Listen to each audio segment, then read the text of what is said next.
Hammaga xayrli kun. Mana bugun biz vodiydamiz. Yana bir obyektimizni topshirdik. Bu obyektimizni sizlar bilan obzor qilamiz.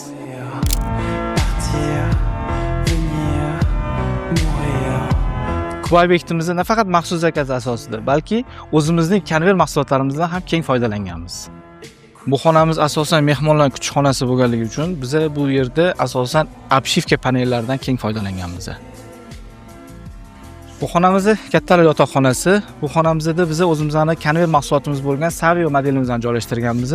Ko'rib turganingizdek katta o'lchamdagi kravat va qo'shimcha ikkita tumbalari va tumba orqasidagi MDF obshivkalarni qo'yganmiz. Va bu tarafimizda belovi komod qismi va ko'rishingiz mumkin bu yerda kattagina bo'lgan turimo qismi va eng muhim joyi modelimizning o'zini gullaridan, o'ymalardan foydalanib joylariga moslab ishlangan kattagina shkafimiz.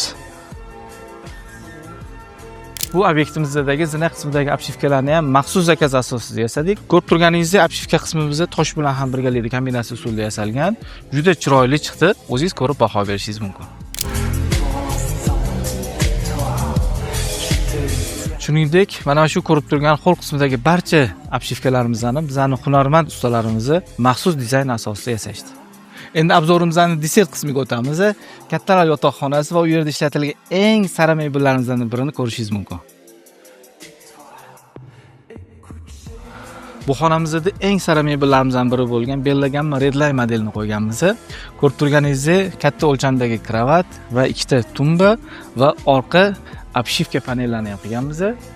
Va bu tarafda ko'rishingiz mumkin konsol uslubida yasalgan turimo va juda bejirim qilib yasalgan bu chesterimiz